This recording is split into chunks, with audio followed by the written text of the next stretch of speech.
Hi guys, Gran here. 136 days of reading stories.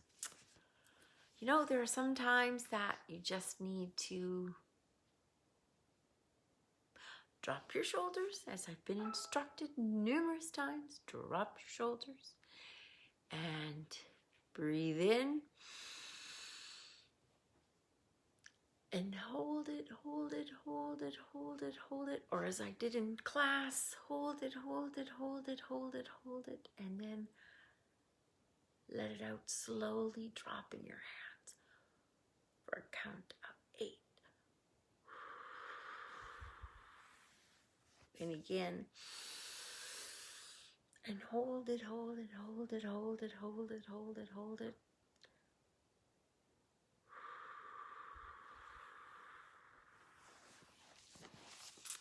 And sometimes you just gotta take a minute and breathe. Tonight's story on Wednesday, with a little overcast and drizzling rain, is called Imagine Harry. And there's just something about the whimsy of it. The pictures made me pick it up and say, yes, you're coming home.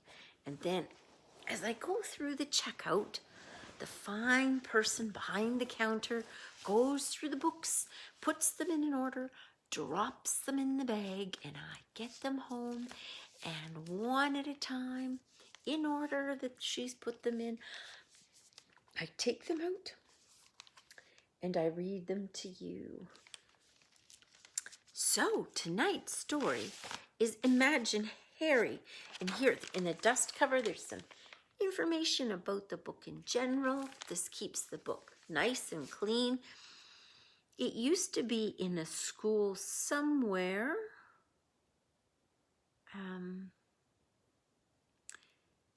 It was LC, January of 2019, and somehow it ended up in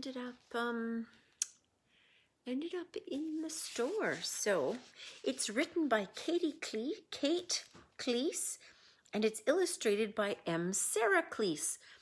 I'm not sure if it's a mum. Oh, here it says author Katie Klise and illustrator M.Sarah Klise are sisters and collaborators. They are also co-creators of the best-selling Regarding the ... series, as well as other award-winning picture books and novels. Katie and Sarah grew up in Peoria, Illinois, where Katie has a best friend named Charlie, who looks a lot like Harry. Sarah never met Charlie. Katie now lives and writes in a valley near Norwood, Missouri, and Sarah lives and paints in Berkeley, California. And neither is sure where Harry or Charlie lives. So in the middle is the one girl's imaginary friend. I guess that's what we'll say. This book was published by Harcourt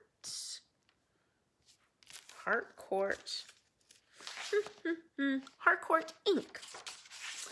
In 2007. And so here's all the good information if you wanted to order the book. And here is a whole series of pictures of animals. For best friends, it's the dedication. For best friends, real and imaginary, everywhere.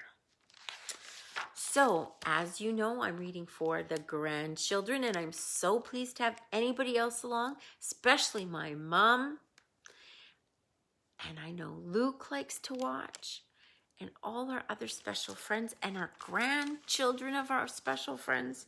It's amazing. So let's begin our story. Hi, Mary. Hey, Delmer. Okay, let's begin. Little Rabbit had some very nice friends, but he only had one best friend, Harry. So I don't know, am I going to be able to... This is Little Rabbit, and here are all his various toy friends. But he has one best friend right here that we can't see, apparently, named Harry. Oh, and on the wall are the pictures of all his friends. Do you see all those animal pictures? Those are all his friends. Yeah. Some of the other animals called Little Rabbit's best friend Imagine Harry, but Little Rabbit just called him Harry.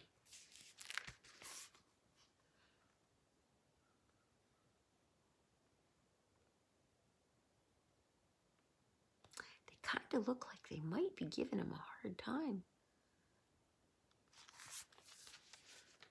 Or they're all laughing together. That's maybe.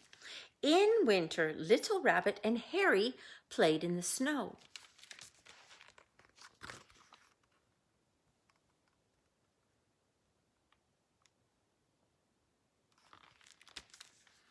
In spring, they rolled down gentle hills of soft grass that surrounded Little Rabbit's house. Oh, that's the best.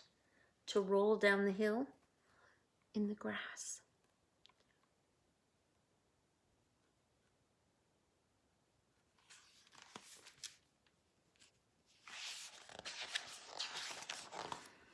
In the summertime, they swam.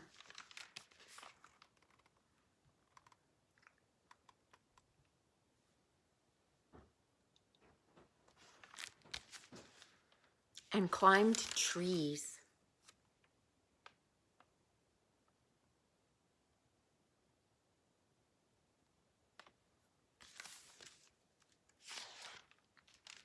When it was hot, Little Rabbit asked Mother Rabbit for 2 glasses of lemonade, one for him and one for Harry. When it was time for snack, Little Rabbit asked for 4 cookies. Well, Harry gets hungry too, Little Rabbit explained to Mother Rabbit, who almost squashed Harry by sitting on him. That happens a lot.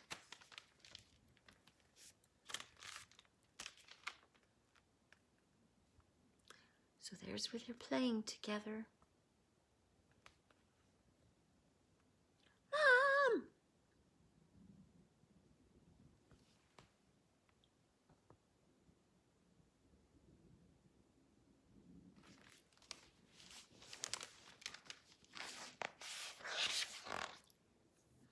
Little Rabbit never sat on Harry. On nights when Harry wanted to stay up past his bedtime, Little Rabbit said that he had to stay up past his bedtime too. Someone has to keep Harry company. Harry has his own little bed.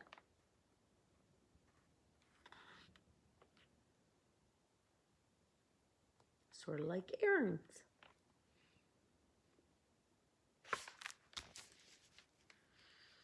When Harry didn't want to have his hair washed, Little Rabbit said he didn't want his hair washed either. We might get soap in Harry's eyes, Little Rabbit warned.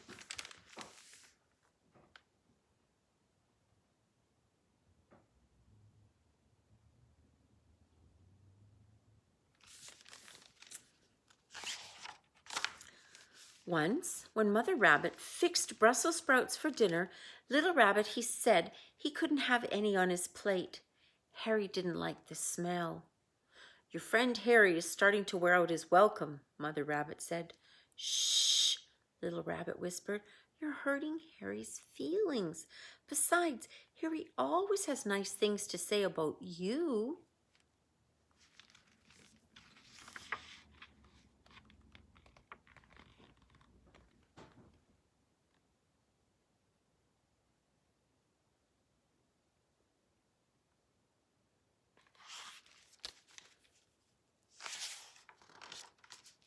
In the fall, Little Rabbit started school. He asked Mother Rabbit if Harry could go too. Harry can go to school, but he won't get his own desk, Mother Rabbit explained. He'll have to sit with you and be very quiet. He'll be good, Little Rabbit promised. Everyone's getting ready for school.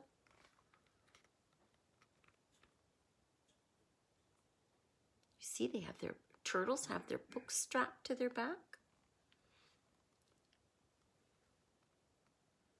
Little goose with his lunch kit, or little swan with his lunch kit. And did you see the polar bear, the little polar bear, with his lunch kit too? It was a busy time. And Harry was. In fact, Harry was so quiet on the first day of school that no one noticed him sitting at Rabbit's desk. They're all learning to write their names, it looks like, maybe, hey?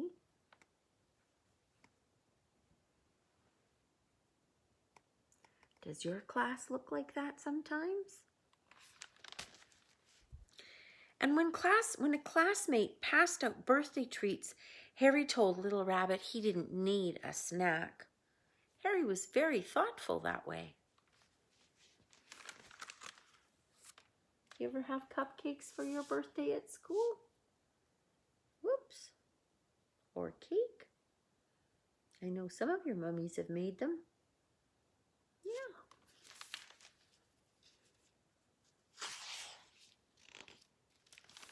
Most days, when it was time to eat lunch in the cafeteria, Harry stayed behind in the classroom so Little Rabbit could sit with his new friends.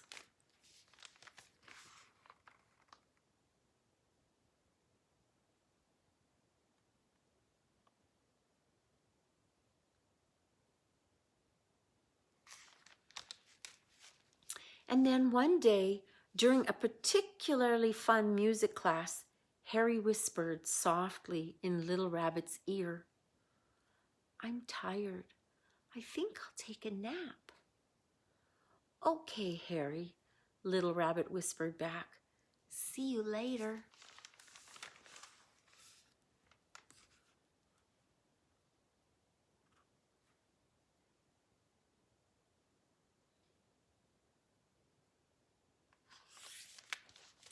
Quite the band class.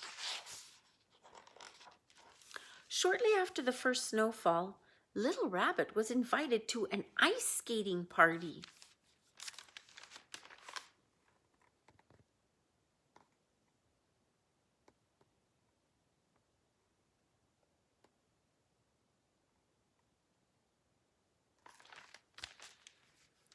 When he returned home, Little Rabbit told his mother all about it. "It sounds like a wonderful party," Mother Rabbit said. "Did Harry have a good time too?" Little Rabbit was startled to realize that he hadn't seen Harry in weeks.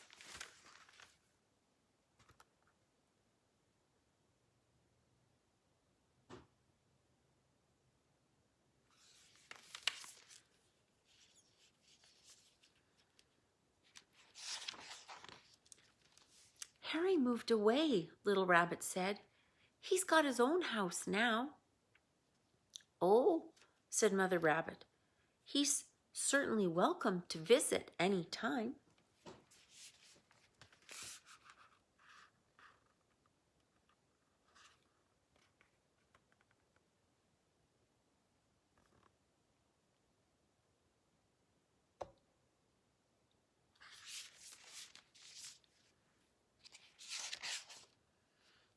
But Harry never came back to visit the rabbits. Sometimes at dinner, Little Rabbit and Mother talked about him. "Harry doesn't have a phone at his new house," Little Rabbit said, "and he never learned how to read or write, so I guess we won't be hearing from Harry anymore."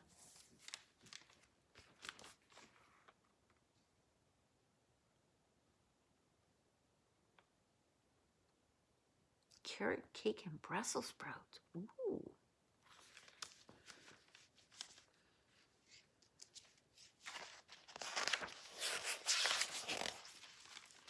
Little Rabbit made many new friends at that first year of school. He didn't think about Harry very much, except once in a while in the spring, when the smell of new grass reminded Little Rabbit of the hills he and Harry used to roll down together.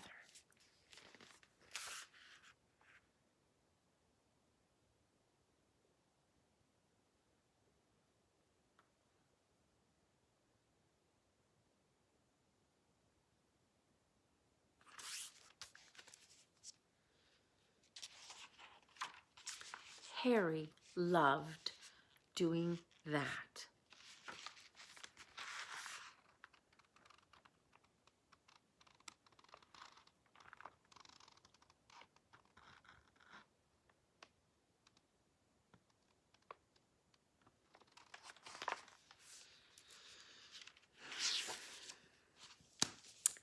That's tonight's story. Things change. People grow up.